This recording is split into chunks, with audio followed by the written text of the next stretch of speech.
Welcome बच्चों। तो physics में यूज होने वाले मैथमेटिक्स के अंदर हम आगे बढ़ते हुए आज पढ़ेंगे ज्योमेट्री। कोऑर्डिनेट ज्योमेट्री जो है उसके कुछ इंपॉर्टेंट टर्म्स जो कि 11th के मैथमेटिक्स स्टार्ट होती हैं उनको बच्चों आज आप जानेंगे। बच्चों कोऑर्डिनेट ज्योमेट्री के बारे में पॉइंट को डिनोट करना, लाइन बनाना, ये सारी चीज़ें हम बेसिक स्टडी जो अपनी 9th-10th की स्टडी होती है उसके अंदर कर चुके होते हैं। अब कुछ इंपॉर्टेंट जो टर्म है बच्चों, जैसे कि मैंने बोर्ड पर लिखा हुआ है स्लोप ये टर्म जो है इसको जानेंगे आप। तो देखिए बच्चों, ये स्लोप है क्या चीज़, इसको जानते हैं। स्लोप एक्चुअल बच्चों किसी लाइन का होता है। मतलब क्या है कहने का कि कोई लाइन, देखिए बच्चों इस तरह से मैं पहले बना देता हूं। देखिए ये कोई लाइन है L, x डायरेक्शन, ये y डायरेक्शन। तो बच्चों ये जो लाइन L है ये कितना एंगल x के साथ में बनाती है, ये लाइन L कितना एंगल x साथ बनाती है, इस चीज़ को बोलते हैं आप स्लोप। देखिए बच्चों ये जो लाइन है, ये लाइन L एंगल बनाती है थीटा, तो इसको क्या बोलते हैं बच्चों, आप स्लोप बोलते हैं। मतलब tan थीटा का जो वैल्यू क्या आता है बच्चों, m के बराबर।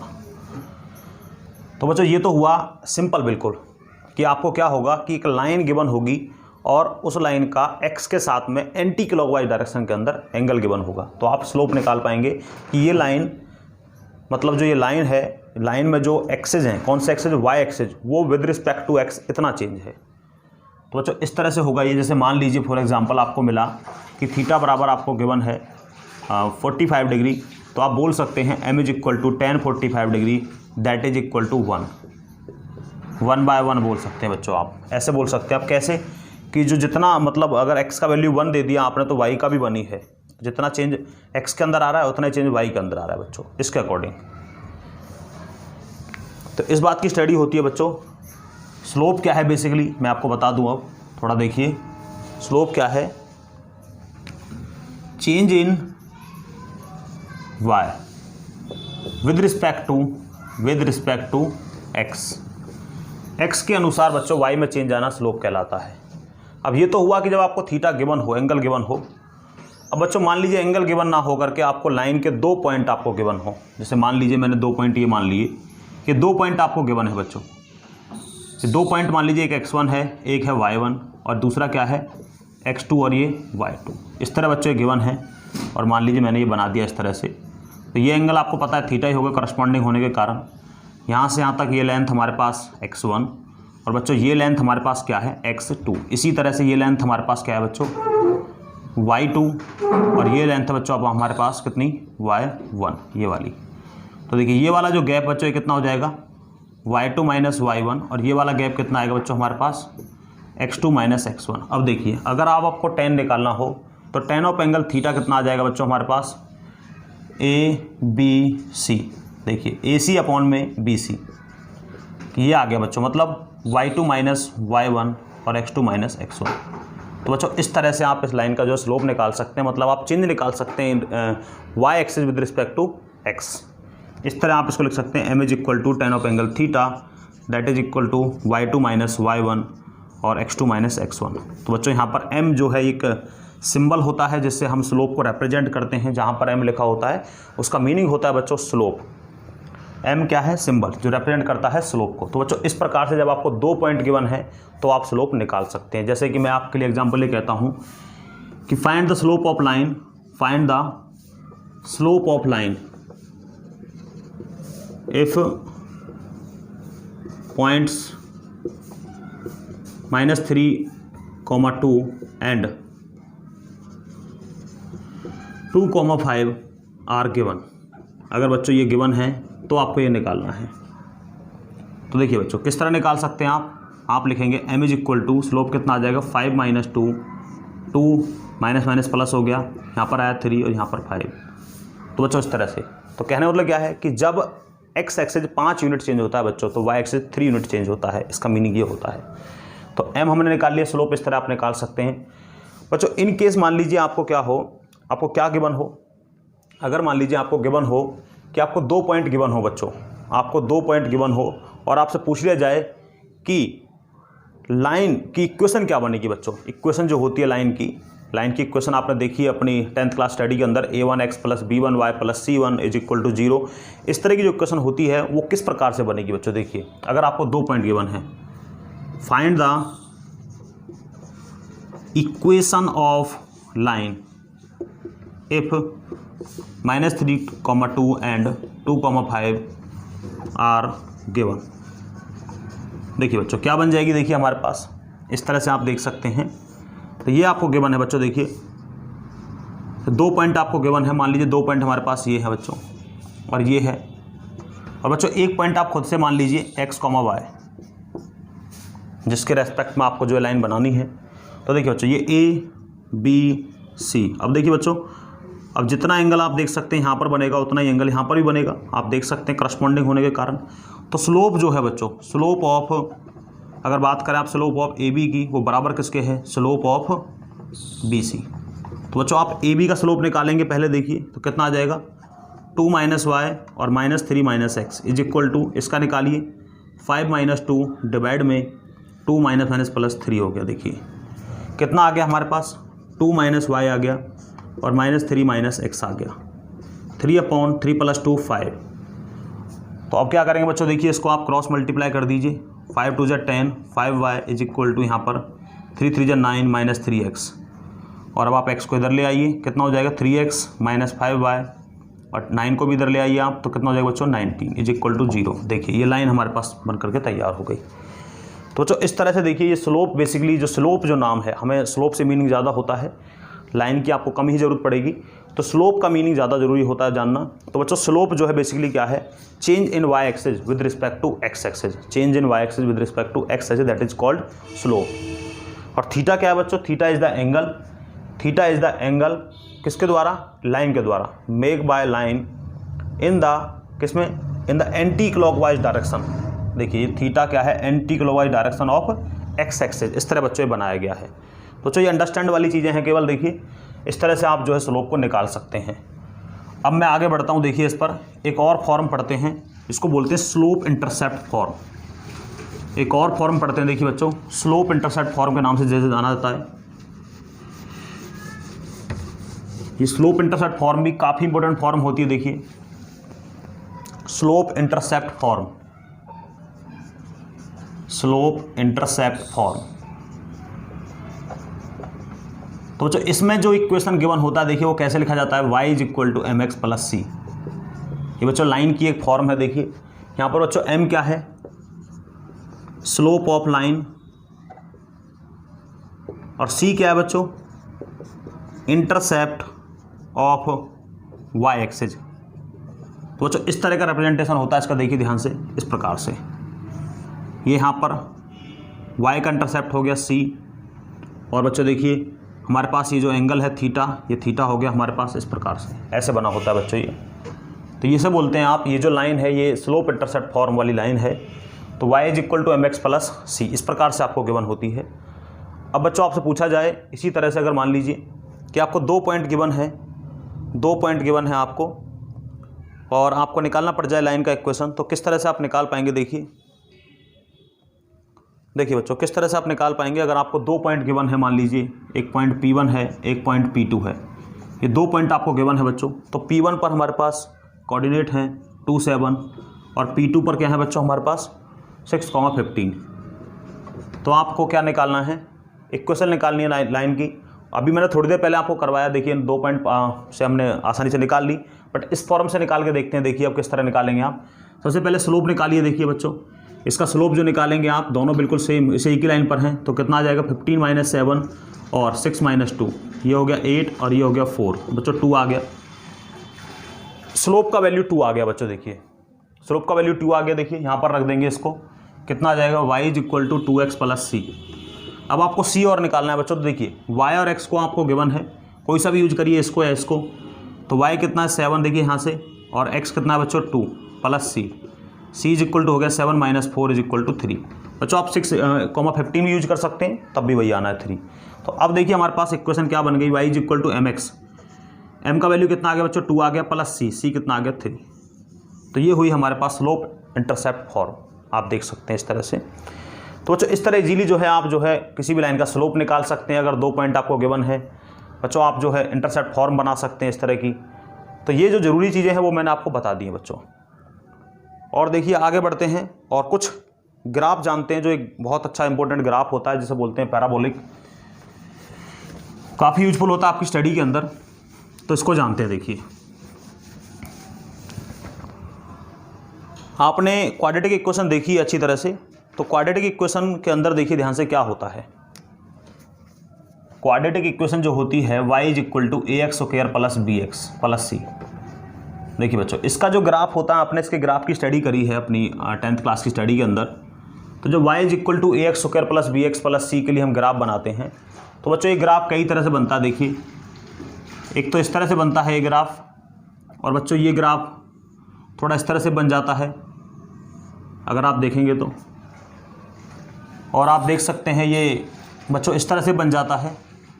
तो ये इसकी 3 पॉसिबिलिटी होती है इसके ग्राफ बनने की। इसका ग्राफ अगर आप बनाएंगे तो मतलब देखिए यहाँ पर ये एक पॉइंट पर इंटरसेक्ट करता है, यहाँ पर ये किसी पर इंटरसेक्ट नहीं करता, और यहाँ पर 2 पर। तो बच्चों देखिए, तो हमारे पास आपने पढ़ा होगा कि जो अगर इस तरह की क्वाड्रेटिक इक्वेशन है तो बच्चों उसके पास एट मोस्ट 2 जीरोस होते हैं। अगर हमारे पास कोई क्वाड्रेटिक इक्वेशन है, मतलब मैं कहूँ आपसे ऐसी क्वाड्रेटिक इक्वेशन या ऐसा पॉलिनोमियल जिसका जो है डिग्री 2 है, उसके पास अधिकतम बच्चों 2 जो है जीरोस हो सकते हैं। या फिर देखिए अधिकतम मतलब क्या है कि या तो कोई भी नहीं होगा, जैसे कि यहाँ पर देखिए कोई भी नहीं है, यहाँ पर देखिए कितना है, 1 है, 1 जीरो है, मतलब एक जगह इंटरसेक्ट करती है एक्स एक्सिस को, और यहाँ पर देखिए 2 जगह एक्स एक्सिस को इंटरसेक्ट करती है, तो यहाँ पर 2 जीरोस होते हैं। तो देखिए बच्चों ये सारी शेप्स आपकी पैराबोलिक शेप्स बोली जाती हैं। बेसिकली हमारी जो स्टडी होगी देखिए किस प्रकार से होती है कि y इज इक्वल टू ये वाली सिचुएशन। तो यहाँ पर आप सोच सकते हैं कि ये कब बनता है, जब हमारे पास केवल और केवल क्या हो, एक ही जीरो हो। तो ये इक्वेशन क्या हो कहलाती है, y is equal to A x square. देखिए ये इसकी तरफ है, ऊपर की तरफ देखिए, तो इसके लिए हम इक्वेशन जो बनाते हैं x इज इक्वल टू क्या होता है बच्चों, x square is equal to a y, इस तरह से होता है बच्चों। इसको बोलते हैं आप अपर पैराबोला, इसका नाम होता है अपर पैराबोला। देखिए सेकंड शेप होती है इस तरह की, इस प्रकार की शेप, तो इसको बोलते हैं बच्चों आप लोअर पैराबोला। और x square is equal to क्या हो जाता है, देखिए यहाँ तो ए का वैल्यू क्या है, पॉजिटिव। ए जो है हमारे पास देखिए ये वर्टेक्स होता है, यहाँ पर ये फोकस होते हैं बच्चों। तो यहाँ पर देखिए x square is equal to क्या हो जाता है बच्चों, माइनस ए वाई। आप देख सकते हैं नेगेटिव की तरफ है ये, तो यहाँ पर जो हमारे पास ये पॉइंट होता है ये नेगेटिव ही कहा जाता है। इसके बाद देखिए बच्चों राइट और लेफ्ट भी देख लेते हैं। Right handed parabola, right handed parabola ये इस प्रकार का बना होता है। देखिए तो यहाँ पर इक्वेशन बन जाती है थोड़ी इस तरह से, y square is equal to y square is equal to A x, इस प्रकार से। और इसी तरह बच्चों एक होता है हमारे पास लेफ्ट हैंडेड पैराबोला, इस प्रकार से। यहाँ पर भी ए लेस देन 0 आप देख सकते हैं, तो यहाँ पर क्या बनता है, y square is equal to minus a x. तो इसको बोलते हैं बच्चों आप लेफ्ट हैंडेड पैराबोला। तो बच्चों ये लेफ्ट होता है, ये राइट हो गया, ये क्या है लोअर। तो जो ये शेप्स होती हैं इसकी जो इंपॉर्टेंट होती है हमारी स्टडी के अंदर, आपको बार बार ये पैराबोलिक वर्ड जो है देखने को मिलेगा, तो आप समझ जाएंगे कि इस तरह की जो शेप बनाए उसको पैराबोलिक शेप बोला गया है। देखिए बच्चों मैं एक इक्वेशन ले रहा हूँ और क्वाड्रेटिक इक्वेशन है, और उसकी हेल्प से हम देखिए बना के देखते हैं कि किस प्रकार का पैराबोलिक शेप हमारे पास बन जाता है। तो देखिए बच्चों एक इक्वेशन में ले लेता हूँ और उसको मैं बना के देखता हूँ कि किस तरह का ग्राफ उसके लिए आपके पास बनता है। y इज इक्वल टू है x square minus 4x, x square minus 4x। तो देखिए बच्चों ये मेरे पास इक्वेशन है। अब देखिए y बराबर 0 कहाँ पर होगा, y इज इक्वल टू 0 होगा बच्चों, कहाँ पर होगा, देखिए y 0 कब हो सकता है, when x square minus 4x is equal to 0। तो x कॉमन निकाल दिया बच्चों, x माइनस 4 हो गया इज इक्वल टू 0, तो x इज इक्वल टू 0 और x इज इक्वल टू 4। इन पॉइंट्स से बच्चों देखिए मतलब y बराबर 0 होगा कहाँ पर, जब x बराबर 0 हो और x बराबर कितना हो 4 हो। देखिए इक्वेशन बनाते हैं। इक्वेशन आपको पता है कि पैराबोलिक इक्वेशन है। आप बच्चों पॉइंट रख के बना सकते हैं, x के पॉइंट रख के बना सकते हैं, आप y को चेक कर सकते हैं। तो देखिए हमारे पास क्या है, यहाँ पर बच्चों हमारे पास क्या है, ये देखिए यहाँ पर हमारे पास ये 0 तो होता ही है, यहाँ पर 4 है, आप देख सकते हैं इस प्रकार हमारे पास है ये। और जब आप इसको बनाना चाहोगे तो हमारे पास थोड़ा देखिए इस तरह से जब 0 है y का तो ये 0 ही मिला है आपको, और 4 पर क्या है बच्चों, ये 4 पर ये है, ये आप देख सकते हैं। y बराबर 0 पर कितना है बच्चों, x बराबर 0, और x बराबर जब 4 है तो y कितना है बच्चों, 0 है। इस तरह से हमें ये 2 पॉइंट आपके सामने मिले हुए हैं। तो हमारा पैराबोला बच्चों इन पॉइंट से होकर जाता है, तो ये बात आपको ध्यान रखनी होती है। देखिए बच्चों, इनका मैं टेबल बना के आपको दिखाता हूँ कि टेबल की हेल्प से कैसे आप इसको बनाएंगे। देखिए ध्यान से किस प्रकार से आप इसको बना सकते हैं। 3-4 वैल्यूज ले लेते हैं हम इसके। तो यहाँ पर हमारे पास बच्चों क्या है, x इनपुट के लिए और y आउटपुट के लिए। x बराबर अगर आपने बच्चों 0 लिख दिया तो y 0 आ जाता है। x इज इक्वल टू बच्चों अगर आप 1 लिख देते हैं, x अगर आपने 1 लिख दिया तो बच्चों देखिए y कितना आ जाता है हमारे पास, x यहाँ पर 1, यहाँ पर ये कितना हो जाएगा -4, तो -3। x इज इक्वल टू बच्चों अगर आपने 2 लिख दिया तो 2 2 जा 4, देखिए ध्यान से, x इज इक्वल टू 2 2 जा 4 हो गया हमारे पास। और ये कितना आ गया बच्चों यहाँ पर, 4 2 जा 8, आप देख सकते हैं कितना आया, -4। देखिए ध्यान से, x इज इक्वल टू आपने 2 रखा, 2 2 जा 4 और -4 2 जा 8। देखिए बच्चों नेक्स्ट अगर -1 रख देते हैं आप, देखिए -1 अगर आपने रख दिया तो ये तो -1 का +1 ही हो जाएगा, ये माइनस प्लस हो जाएगा, +5। तो बच्चों इस प्रकार के वैल्यूज़ हमारे पास आ जाते हैं। तो इनको देखिए मैं प्लॉट करके दिखाता हूँ आपको, कितना आ गया। देखिए x इज इक्वल टू 0 और y इज इक्वल टू 0, ये पहला पॉइंट हो गया। और देखिए अब सभी वैल्यूज़ को ले लेते हैं हम यहाँ पर, 1 2 3 4 5, 1 2 3 4 5, 1 2 3 4 5, 1 2 3 4। देखिए बच्चों इस प्रकार से बन जाएगा हमारे पास ये पैराबोला। अब अगर आप ध्यान से देखेंगे तो x इज इक्वल टू 0 तो y इज इक्वल टू 0 आ गया हमारे पास। और नेक्स्ट हमारे पास क्या है बच्चों, देखिए x इज इक्वल टू 1 तो y कितना है हमारे पास, y का value -3, x is equal to 1 और y इज इक्वल टू क्या है बच्चों, -3। देखिए यहाँ पर आ जाएगा हमारे पास। नेक्स्ट देखते हैं नेक्स्ट हमारे पास क्या, x इज इक्वल टू 2 तो y कितना बच्चों, -4, x इज इक्वल टू 2 तो y कितना है, -4। नेक्स्ट देखिए बच्चों आगे क्या लिखा हुआ है, x इज इक्वल टू -1 तो y कितना है, 5, x is equal to -1, x is equal to है -1, x -1 तो y कितना है हमारे पास, 5, x इज इक्वल टू -1 और y कितना है हमारे पास बच्चों, ये है 5।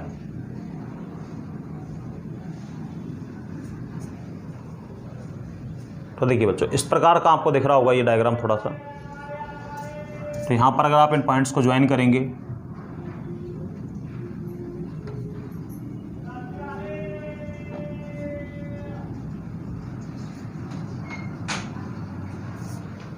तो इस प्रकार से आपको दिखाई देगा बच्चों। तो थोड़ा इस तरह से देखिए, मैं इसको घुमा देता हूँ, कुछ इस तरह से ये पैराबोला आपका बन जाएगा। एक मिनट, मैंने आपको दिखाया था कि ये 0 पर जाकर के यहाँ कट कर देता है। तो यहाँ पर ये देखिए इस तरह से यहाँ पर आपको पता है कि मैंने आपको बताया था कि यहाँ पर अगर आप रखेंगे, एक वैल्यू में रख कर दिखा देता हूँ आपको। अगर x इज इक्वल टू बच्चों आपने क्या रख दिया, 4 रख दिया, तो देखिए 16, ये भी 16, तो ये 0 हो जाता है। तो इस प्रकार का बच्चों हमारे पास ग्राफ बन जाता है। इस तरह के ग्राफ बच्चों और भी आप बना सकते हैं। देखिए बच्चों इसकी स्टडी काफ़ी इंपॉर्टेंट होती है हमारी, कई जगह फिजिक्स के अंदर हम पैराबोलिक शेप के बारे में जानेंगे। देखिए जहाँ भी हमें इस तरह का रिलेशनशिप मिल जाएगा बच्चों, इस तरह का रिलेशन जहाँ मिलेगा हमें, तो वहाँ हम बोल सकते हैं इजीली कि एक पैराबोला बनाता है। इस तरह का रिलेशनशिप जहाँ बन जाता है या फिर इस तरह रिलेशनशिप बन जाता है, देखिए किसी भी तरह इस तरह मतलब एक क्वाड्रेटिक फॉर्म हमारे पास बने, तो हम सोच सकते हैं कि एक पैराबोलिक शेप हमारे पास रिप्रेजेंट होता है। तो बच्चों यहाँ पर ये जो हमारी बेसिक जो ज्योमेट्री थी वो मैंने लगभग आपको बता दी है, जो आपकी फिजिक्स के अंदर यूज़ होगी। तो अब आगे बढ़ते हुए हम पढ़ते हैं, देखिए 2 इम्पोर्टेंट टेक्निक जिसकी हेल्प से आप क्या कर सकते हैं, रेट मेजर निकालेंगे और एरिया निकालेंगे बच्चों आप बाउंडेड कर्व का। तो रेट मेजर कि मतलब x के अकॉर्डिंग y कितना चेंज होता है। सबसे पहले तो ये मतलब जिसको हम बोलते हैं डिफरेंशियल कैलकुलस के नाम से जानते हैं आप इसको। तो डिफरेंशियल कैलकुलस बोल दीजिए रेट मेजर। देखिए तो अब हम पढ़ने वाले हैं डिफरेंशियल कैलकुलस। तो बच्चों फिजिक्स में यूज होने वाला बहुत ज़्यादा मात्रा में ये जो आप देख रहे हैं प्रोसेस होता है, ये एक तरह का जिसको हम यूज करते हैं और इस तरह रिप्रेजेंट कर लेते हैं आप इसको dy/dx। देखिए समझते हैं इसको क्या चीज़ है ये, और किस तरह इसको आप अप्लाई कर पाते हैं अपने क्वेश्चंस के अंदर। सबसे पहले बच्चों देखिए क्या करेंगे आप, y इज इक्वल टू है f x, y is equal to f x. तो ये कर्व बनाता है बच्चों, आप x देंगे तो y मिलेगा, आप x देंगे तो y आपको मिलता रहता है। देखिए इस प्रकार से मान लीजिए ये जो है इसके लिए कोई कर्व क्या बना हुआ है, इसके लिए इस तरह का कोई कर्व बन जाता है बच्चों, इस तरह से। और किसी पॉइंट x1 पर आप एक पॉइंट मान लीजिए a, और बच्चों यहाँ पर कोई पॉइंट मान लीजिए आप b। ये कहाँ पर है देखिए, और ये कहाँ पर है। तो बच्चों मान लीजिए ये x1 है, और यहाँ पर जैसे आप बढ़ाएंगे तो थोड़ा वैल्यू बढ़ गया, डेल्टा x बोल सकते हैं इसको आप। यहाँ पर ये x1, y1 बोल दीजिए। और इस पॉइंट पर क्या है बच्चों हमारे पास x प्लस डेल्टा x बढ़ गया वैल्यू, और यहाँ पर क्या है y प्लस डेल्टा y। तो देखिए बच्चों इस तरह से ये वैल्यू कितना बढ़ गया हमारे पास, डेल्टा x, और ये है बच्चों हमारे पास कितना, डेल्टा y, और ये कितना है हमारे पास, ये बच्चों y है। तो इस तरह से बच्चों हमारे पास एक गिवन है। देखिए अब मैंने आपको बताया था कि आपको इस लाइन, ये जो लाइन है बच्चों, ये लाइन तो नहीं है, तो कर्व है एक तरह का। तो मैं एक लाइन यहाँ पर मैंने बना लिया, मान लिया। देखिए देखिए ध्यान से, ये जो लाइन आपको ए बी नज़र आ रहा होगा, अब देखिए इस लाइन ए बी का बच्चों देखिए स्लोप क्या आएगा, slope of line A B, जो कि मैं अभी आपको पढ़ा रहा था। Slope of line A B कितना हो जाएगा, देखिए स्लोप ऑफ लाइन हमारे पास बन जाएगा बच्चों, देखिए m is equal to tan of angle theta कितना हो जाता है, डेल्टा वाई अपॉन में डेल्टा एक्स। तो बच्चों ये स्लोप आप जानते हैं। देखिए मतलब डेल्टा एक्स के चेंज के अकॉर्डिंग डेल्टा वाई जो है चेंज आता है कर्व के अंदर। डेल्टा एक्स मतलब आपने चेंज किया, मतलब एक्स में आपने थोड़ा सा चेंज किया डेल्टा एक्स, तो वाई भी कितना चेंज हो गया बच्चों, डेल्टा वाई चेंज हो गया, इस प्रकार से। तो बच्चों देखिए ये तो एक लाइन का स्लोप आया, अगर आप ध्यान से देखेंगे अगर हम ध्यान से देखें तो ये तो एक लाइन का स्लोप आता है। अगर आप ध्यान से देखेंगे ये जो स्लोप मैंने निकाला है m, ये तो बच्चों इस लाइन का आया ए बी का। बट आप देखेंगे ये जो कर्व है, आप देख रहे हैं ये कर्व है, curve A B is steeper at b as compared to a। देखिए बच्चों अगर आप a के मुकाबले b पर देखेंगे तो कर्व ज़्यादा जो है स्टीपर हो गया बच्चों, मतलब ढल गया, इस तरह से ढलान वाला बन गया इस तरह से। अब कहने का मतलब ये बच्चों हमें इस कर्व का निकालना है। देखिए हम क्या करेंगे, अगर मान लीजिए बच्चों आप डेल्टा एक्स को थोड़ा छोटा कर देते हैं, आप डेल्टा एक्स को छोटा करते हैं। देखिए if delta x approach to zero, बच्चों इसको छोटा करते जाते हैं आप, इसको छोटा करेंगे आप, छोटा करते जाएंगे तो क्या होगा हमारे पास, देखेंगे आप जब डेल्टा एक्स छोटा हो जाएगा बिल्कुल, तो देखिए यहाँ पर हमें मान लो जैसे कि इस जगह पर आ गया तो डेल्टा वाई भी छोटा हो जाता है डेफिनेटली। तो डेल्टा एक्स अगर आप छोटा करते हैं तो आप देखिए पॉइंट ए पर जो है वो हमारे पास टेंजेंट रिप्रेजेंट होता है। मतलब ये कर्व जो आपको नज़र आएगी थोड़ी सी इस प्रकार की कर्व आप देख सकते हैं, और ये पॉइंट ए पर ये लाइन टेंजेंट की बन जाती है इस तरह से, इस पॉइंट ए पर यदि आप डेल्टा एक्स को छोटा करते हैं। तो बच्चों अब टेंजेंट का जो वैल्यू है, जो हमारे पास जो ये वैल्यू आएगा हमारे पास, वो कितना हो जाता है उसको अब देखिए आप कितना आ जाता है हमारे पास, उसको किससे आप रिप्रेजेंट करते हैं ये भी देखते हैं। तो जब delta x tends to zero हो जाएगा तो लिमिट आप देखेंगे delta x tends to zero. बच्चों टेंस टू जीरो कर रहा है मतलब अप्रोच कर रहा है जीरो के लिए, जीरो नहीं है डेफिनेटली, ध्यान रखना। छोटे से छोटा पार्ट क्या निकालना चाहते हैं आप निकालना चाहते हैं y का वैल्यू एक पर्टिकुलर x पर। बच्चों y का वैल्यू एक पर्टिकुलर x पर, ध्यान रखिए। तो आपने बिल्कुल छोटा कर दिया ये, तो delta x tends to zero, और देखिए ये कितना था, डेल्टा वाई अपॉन में डेल्टा एक्स। तो बच्चों ये जो हमारे पास ये जो स्लोप आया है ये किसका है, ये इस पॉइंट का है जो ए पर है। तो कितना आ गया, d Y upon D x. Slope of tangent at point A क्या है बच्चों, ये slope of tangent at point A. बच्चों पॉइंट ए पर ये जो है क्या आ गया, टेंजेंट आ गया।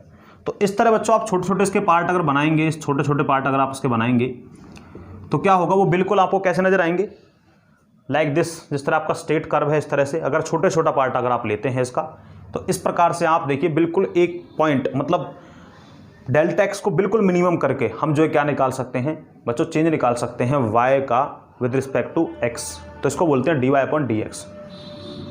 ये देखिए बच्चों, ये आ गया d Y upon D x. इसका बच्चों काफ़ी यूज होता है, मतलब आप हर मोमेंट का बच्चों चेंज निकाल रहे हैं। ये आपको क्या समझा रहा है कि इसकी हेल्प से आप हर मोमेंट का, हर पर्टिकुलर इंस्टेंट का बच्चों आप क्या निकाल सकते हैं, चेंज निकाल सकते हैं। ये वो फॉर्मूला है, तो ये काफ़ी यूजफुल होता है हमारी स्टडी के अंदर। अब देखिए, अगर मान लीजिए यहाँ से अगर आप थोड़ा सा आप देखें ध्यान से, तो limit delta y upon delta x is equal to क्या हो गया, डी वाई अपॉन में डी एक्स, ये हमारे पास बन गया। और थोड़ा अप्रॉक्सीमेटली अगर आप लगाएंगे देखिए, तो डेल्टा वाई कितना हो जाएगा बच्चों, d Y upon D x delta x, ये हो जाएगा हमारे पास डेल्टा वाई की अगर आप बात करें। अब देखिए थोड़ी सी इंपॉर्टेंट जानकारी ले लेते हैं, इंपॉर्टेंट जो नोट के रूप में हम ले लेंगे, जो आपके लिए काफ़ी यूजफुल होंगे। किस तरह से, देखिए अगर मान लीजिए हमारे पास क्या होता है कि बच्चों अगर मान लीजिए डेल्टा एक्स पॉजिटिव है, इफ डेल्टा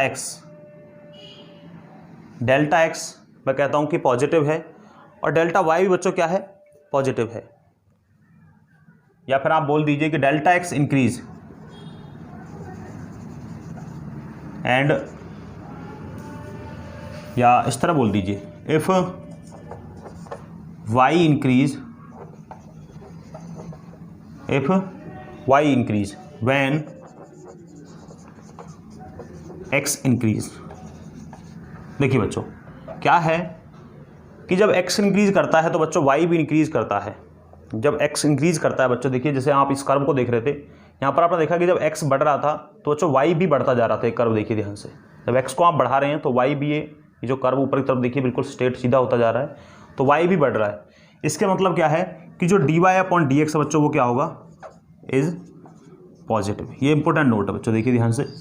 सेकंड पॉइंट देखते हैं, इफ y डिक्रीज बच्चों, if y decrease when x increase. देखिए बच्चों अगर y डिक्रीज करता है जब x इंक्रीज करता है तो D Y upon D x क्या हो जाएगा बच्चों, हमारे पास इज नेगेटिव। यहाँ आप इसको ऐसे भी बोल सकते हैं, d Y upon D x क्या है बच्चों, ग्रेटर देन जीरो, और इसको क्या बोल सकते हैं आप, d Y upon D x less than zero. इस केस के अंदर इसका कर्व देखिए कैसे बन जाएगा बच्चों, क्या बोल रहा है आपसे कि x तो बढ़ता है बच्चों, x तो बढ़ता है देखिए, पर y क्या हो जाता है, y घटना स्टार्ट कर देता है। देखिए इस तरह से, इस तरह आप बोलते हैं कि x बढ़ रहा है हम देख रहे हैं, और y क्या हो रहा है, y का वैल्यू कम होता जा रहा है धीरे धीरे। तो इस प्रकार से जब क्या हो, जब y डिक्रीज करे वहन x इंक्रीज, तो D Y upon D x क्या हो जाएगा बच्चों हमारे पास, negative, means D Y upon D x less than zero. तो बच्चों इस प्रकार का जो है ये प्रोसेस होता है। अब देखिए इस पर हम एक प्रॉब्लम देखते हैं, प्रॉब्लम करेंगे इस पर। देखिए किस तरह की प्रॉब्लम है हमारे पास, इस पर एक प्रॉब्लम देखते हैं।